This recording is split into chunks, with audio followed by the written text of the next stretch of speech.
Study IQ IAS, आपका selection हमारा मिशन। Veer Bhagat Singh. Welcome to study IQ। मेरा नाम है आदेश सिंह। सरफरोशी की तमन्ना अब हमारे दिल में है, देखना है जोर कितना बाजुए कातिल में है। दोस्तों, ये लफ्ज उस भारतीय स्वतंत्रता सेनानी के हैं जिनके साहस, बलिदान और शौर्य की गाथा आज भी देश भर में गाई जाती है। शहीद आजम कहे जाने वाले इस वीर पुरुष ने न केवल ब्रिटिश सरकार के खिलाफ हथियार उठाए, बल्कि अपनी कलम की ताकत से भी इन्होंने ब्रिटिशर्स के छक्के छोड़ा दिए। महज 23 साल की उम्र में ब्रिटिशर्स को घुटने टेकने पर मजबूर कर देने वाले और भारत माता की जय जयकार करते हुए खुशी खुशी फांसी का फंदा चूम लेने वाले वीर भगत सिंह किसी परिचय के मोहताज नहीं हैं। इन्होंने देश के बच्चे बच्चे में मातृभूमि के लिए प्रेम और बलिदान की भावना को जागृत करने का कार्य किया था। महान क्रांतिकारी भगत सिंह का अल्प जीवन काफी प्रेरणा देने वाला है और आज की कहानी में हम इन्हीं महान क्रांतिकारी भगत सिंह के जीवन के बारे में जानेंगे। तो चलिए शुरू करते हैं भगत सिंह के प्रारंभिक जीवन से। Early life of Bhagat Singh. दोस्तों, भगत सिंह का जन्म 27 सितंबर 1907 में पंजाब के लियालपुर डिस्ट्रिक्ट के बंगा नामक गांव के एक सिख परिवार में हुआ।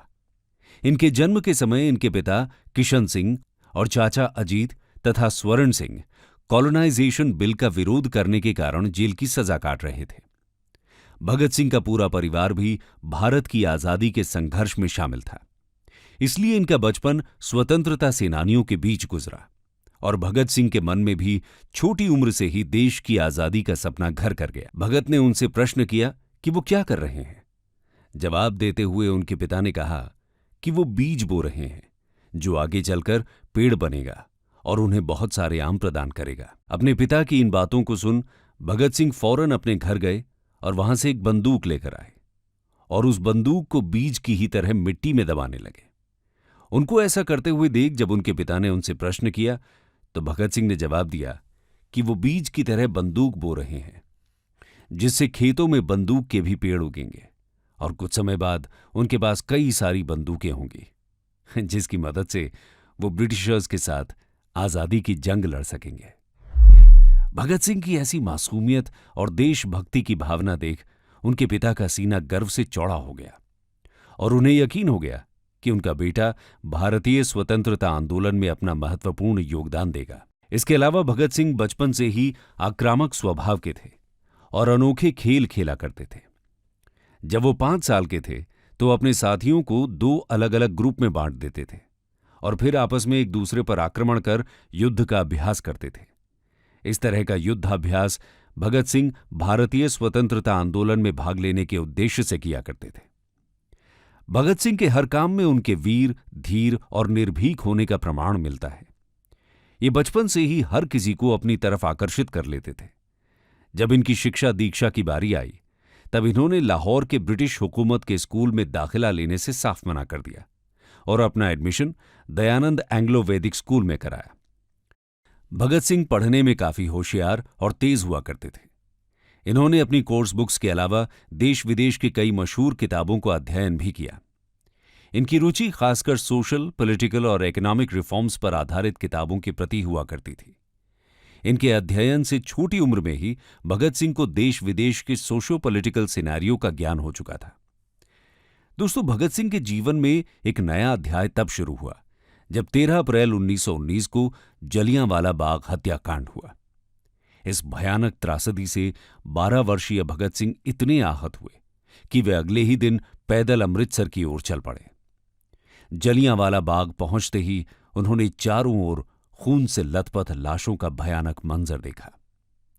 इससे उनके अंदर ब्रिटिशर्स के खिलाफ अत्यंत क्रोध और बदले की भावना उत्पन्न हुई। उन्होंने एक बॉटल में खून से सनी हुई मिट्टी को भरा और वापस लाहौर आ गए।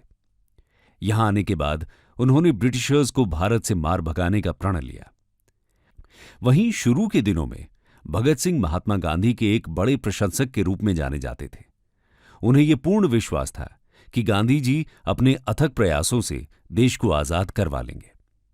इसलिए जब महात्मा गांधी ने नॉन कोऑपरेशन मूवमेंट लॉन्च किया तो सभी देशवासियों की तरह भगत सिंह ने भी इस आंदोलन में बढ़ चढ़कर हिस्सा लिया। भगत सिंह खुलेआम अंग्रेजों को ललकारा करते थे और गांधी जी के कहने पर ब्रिटिश सरकार द्वारा छापी गई किताबों को जलाया करते थे। देश भर में नॉन कोऑपरेशन मूवमेंट को फुल सपोर्ट मिल रहा था और सबको ये आशा थी कि जल्द ही ब्रिटिशर्स भारत छोड़कर चले जाएंगे। परंतु जब चौरी चौरा कांड के कारण महात्मा गांधी ने इस आंदोलन को वापस ले लिया, तब भगत सिंह इस फैसले से काफी निराश हुए और इसी के बाद उन्होंने क्रांतिकारी मार्ग चुना। उन्हें इस बात का एहसास हो चुका था कि नॉन वायलेंस या पीसफुल टैक्टिक से भारत कभी भी स्वतंत्र नहीं हो सकता। और यहीं से शुरू होती है भगत सिंह के साहस और बलिदान की कहानी। तो आइए अब एक नजर उनकी क्रांतिकारी गतिविधियों पर भी डाल लेते हैं। Revolutionary activities of Bhagat Singh. दोस्तों, अपने कॉलेज के दिनों में ही भगत सिंह की मुलाकात सुखदेव, भगवती चरण समेत अन्य कई क्रांतिकारियों से हुई और इनकी सबसे गहरी दोस्ती सुखदेव के साथ हुई। उस समय आजादी की लड़ाई अपने चरम सीमा पर थी। आपको बता दें कि ये वो दौर था जब अंग्रेज शासकों का भारतीयों के खिलाफ अत्याचार बढ़ रहा था। ये सब देखकर भगत सिंह ने अपनी पढ़ाई छोड़ दी और खुद को स्वतंत्रता संग्राम में पूरी तरह समर्पित कर दिया। इसी दौरान इनके घर पर इनकी शादी की बातें भी शुरू होने लगी थी, परंतु भगत सिंह ने शादी के प्रस्ताव को ये कहते हुए ठुकरा दिया, यदि मैं भारत की आजादी से पहले विवाह करूंगा तो मौत ही मेरी दुल्हन होगी। शहीद आजम के इस फैसले से उनके माता पिता काफी आहत हुए, परंतु वे भगत सिंह के देश प्रेम के आगे बेबस थे। ये फैसला लेने के बाद भगत सिंह कानपुर की ओर चल पड़े। देश की आजादी के लिए भगत सिंह सभी युवाओं को जागरूक करना चाहते थे, लेकिन हर युवा तक ये संदेश पहुंचाने के लिए उन्हें किसी माध्यम की जरूरत थी। इसके लिए भगत सिंह ने ईयर 1926 के अराउंड लाहौर में कीर्ति किसान पार्टी ज्वाइन कर ली और इसी पार्टी द्वारा प्रकाशित मैगजीन कीर्ति के लिए काम करने लगे। शुरुआत में भगत सिंह ने ब्रिटिशर्स के खिलाफ आक्रामक लेख लिखे और पैम्फलेट छपवाए और ज्यादा से ज्यादा लोगों को ब्रिटिशर्स के खिलाफ बगावत करने के लिए इकट्ठा करना शुरू किया। इसी दौरान भगत सिंह ने खुद की एक पार्टी का भी गठन किया। इसका नाम उन्होंने नौजवान भारत सभा रखा। इस पार्टी का उद्देश्य था वर्कर्स और युवा किसानों को इकट्ठा कर ब्रिटिशर्स के खिलाफ जंग छेड़ना। भगत सिंह का ऐसा करना ब्रिटिशर्स को रास नहीं आ रहा था और 1927 में ब्रिटिश पुलिस ने उन्हें हिरासत में ले लिया। कोर्ट में इनकी पेशी की गई और 60,000 रुपए देकर भगत सिंह के पिता ने उनकी जमानत कराई, परंतु इसके बावजूद भगत सिंह ने ब्रिटिशर्स के विरुद्ध आक्रामक लेख लिखने बंद नहीं किए। इसके बाद 1927 में काकोरी कांड को अंजाम देने वाले हिंदुस्तान रिपब्लिकन एसोसिएशन के कुछ क्रांतिकारियों को ब्रिटिशर्स द्वारा सजा सुनाई गई, जिसके तहत रामप्रसाद बिस्मिल समेत 4 लोगों को फांसी और 16 लोगों को आजीवन कारावास की सजा दी गई। इस पूरी घटना के बाद हिंदुस्तान रिपब्लिकन एसोसिएशन की नींव डगमगा गई। ऐसे में जरूरत थी फिर से इस पार्टी का नवनिर्माण करने की। इसी संदर्भ में भगत सिंह ने हिंदुस्तान रिपब्लिकन एसोसिएशन के प्रमुख चंद्रशेखर आजाद से मुलाकात की और दोनों ने मिलकर नौजवान भारत सभा और हिंदुस्तान रिपब्लिकन एसोसिएशन को मर्ज करने की योजना बनाई। इसी के तहत सितंबर 1928 में दिल्ली के फिरोज शाह कोटला मैदान में एक सीक्रेट मीटिंग की गई और दोनों पार्टीज का विलय कर दिया गया और इस नई पार्टी का नाम बड़े ही विचार विमर्श के बाद Hindustan socialist Republican association HSRA रखा गया। इसी दौरान साइमन कमीशन का भारत में आगमन हुआ और पूरे देश में इसका विरोध किया गया। लाहौर में ऐसे ही एक विरोध प्रदर्शन को लाला लाजपत राय लीड कर रहे थे। ये लोग साइमन गो बैक के नारे लगाते हुए आगे बढ़ ही रहे थे कि पुलिस ने लाठीचार्ज शुरू कर दिया। इस दौरान लाला लाजपत राय के सर पर लाठी पड़ने से वो गंभीर रूप से घायल हुए और हॉस्पिटल में उन्होंने ये कहते हुए दम तोड़ा कि उनकी मृत्यु ही ब्रिटिशर्स के ताबूत पर आखिरी कील साबित होगी। अपने गुरु लाला लाजपत राय और अन्य पार्टी मेंबर्स की मृत्यु के कारण भगत सिंह का गुस्सा 7वें आसमान पर था और वो किसी भी तरह ब्रिटिशर्स से बदला लेना चाहते थे। इसके लिए उन्होंने चंद्रशेखर आजाद, राजगुरु और कुछ अन्य क्रांतिकारियों के साथ जेम्स स्कॉट की हत्या करने की एक गुप्त योजना बनाई। बता दें कि जेम्स स्कॉट ने ही प्रदर्शनकारियों पर लाठीचार्ज का आदेश दिया था। योजना के मुताबिक जेम्स स्कॉट जिस पुलिस थाने में तैनात था, उसके पास ही भगत सिंह और उनके साथी छुप गए और स्कॉट के थाने से बाहर निकलने का इंतजार करने लगे। और जैसे ही उन्होंने एक पुलिसमैन को थाने से बाहर आते हुए देखा, उन्होंने उस पर गोलियों की बरसात कर दी और वहां से भाग खड़े हुए। परंतु इस पूरे हत्याकांड में एक बहुत बड़ी गलती हो गई थी।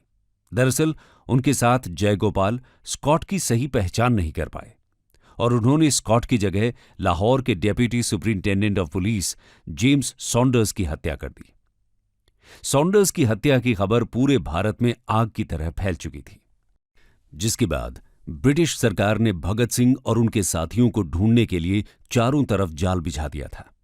हर जगह की पुलिस केवल उन्हें ही ढूंढने में जुट चुकी थी और यह भगत सिंह और उनके साथियों के लिए सबसे बड़ी समस्या थी। इसके लिए भी एक योजना बनाई गई। भगत सिंह ने खुद को बचाने के लिए अपने बाल और दाढ़ी कटवा दी।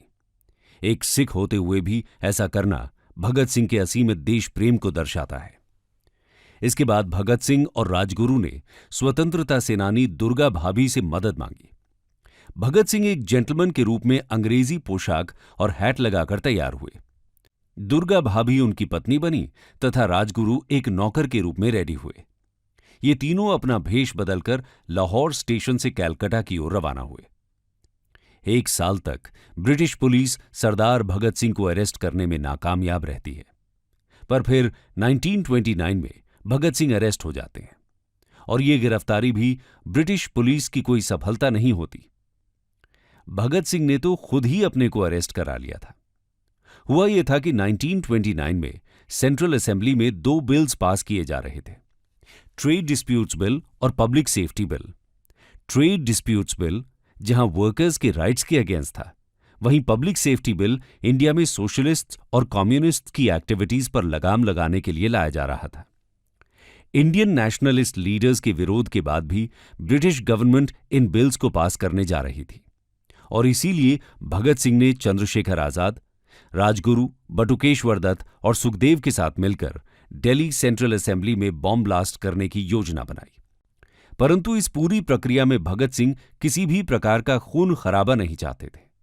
वो केवल ब्रिटिश सरकार का ध्यान जनता की मांगों की ओर आकर्षित करना चाहते थे।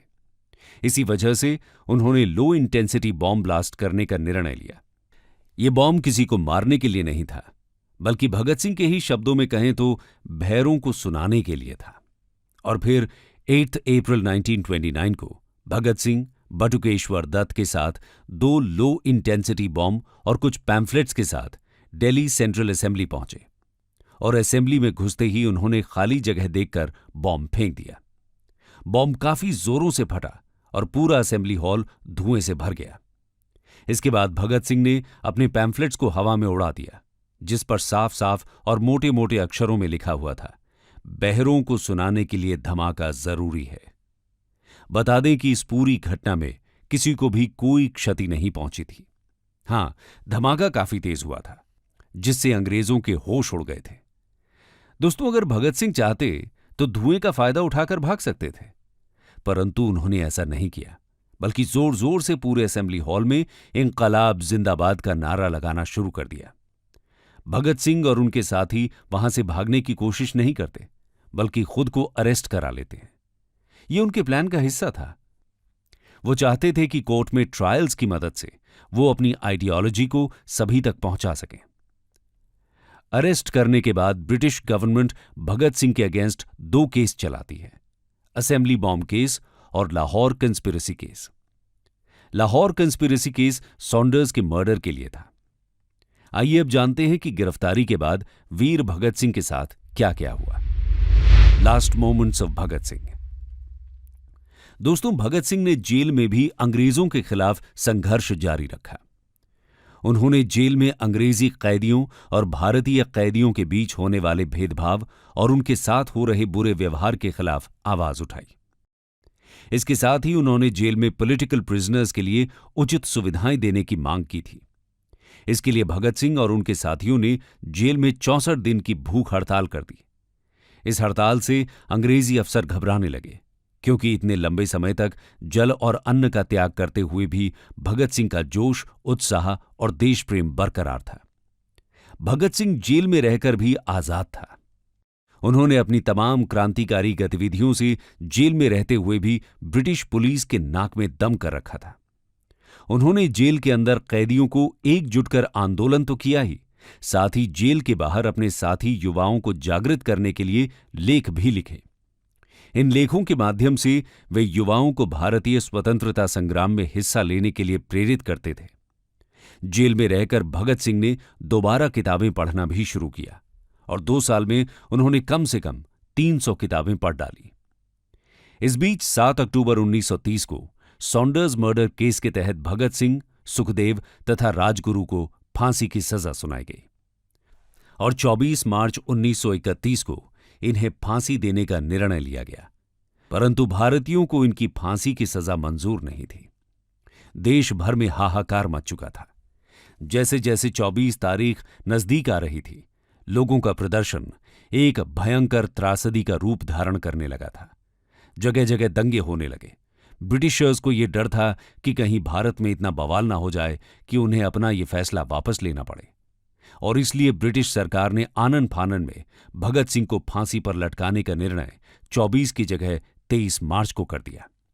दोस्तों, फांसी के कुछ दिनों पहले जब जेल अधिकारियों ने भगत सिंह से उनकी आखिरी इच्छा पूछी, तो उन्होंने लेनिन की ऑटोबायोग्राफी पढ़ने की इच्छा जाहिर की। उनकी इस डिमांड को ब्रिटिशर्स द्वारा मान लिया गया। 23 मार्च को जब जेल अधिकारी उन्हें लेने आए, तो भगत सिंह ने उनसे कहा कि इस किताब का मात्र एक पन्ना पढ़ने के लिए बचा है। एक क्रांतिकारी अभी दूसरे क्रांतिकारी से भेंट कर रहा है, मुझे ये पन्ना पढ़ लेने दें। किताब पूरी कर लेने के बाद भगत सिंह जेल अधिकारियों के साथ खुशी खुशी अपनी मौत को गले लगाने चल पड़े। फांसी के तख्त पर चढ़ने के बाद भगत सिंह ने अपने हाथ पर रस्सी बांधने और चेहरे को काले कपड़े से ढकने से साफ मना कर दिया। ब्रिटिशर्स ने इनके हाथों को तो नहीं बांधा, परंतु उनके सिर को कानून के नियमानुसार ढक दिया। उसके बाद भगत सिंह ने इंकलाब जिंदाबाद का जय घोष करते हुए शाम 7:33 पर अपने साथियों राजगुरु और सुखदेव के साथ फांसी के फंदे को खुशी खुशी चूम लिया। इस तरह भारत माता के इस वीर सपूत को वीर गति प्राप्त हुई। परंतु उनका देश प्रेम, उनकी विचारधारा और उनके जज्बे की कहानी आज भी भारत के कोने कोने में बड़े ही उत्साह और गर्व के साथ गाई जाती है। कंक्लूजन। तो दोस्तों, ये थी वीर भगत सिंह की कहानी। इस कहानी में हमने भगत सिंह के जीवन और आजाद भारत के निर्माण में उनके अहम भूमिका को समझने का प्रयास किया। आशा है आप भी भगत सिंह के गुणों से प्रभावित हुए होंगे। भगत सिंह की ही तरह ऐसे कई स्वतंत्रता सेनानी हैं जिनके शौर्य और बलिदान के कारण आज हम एक आजाद देश में सांस ले रहे हैं। क्या आप ऐसे ही अन्य स्वतंत्रता सेनानियों की कहानी जानना चाहते हैं? अगर हां, तो अपनी राय कमेंट सेक्शन में जरूर दें। स्टडी IQ IAS, आपका सिलेक्शन हमारा मिशन।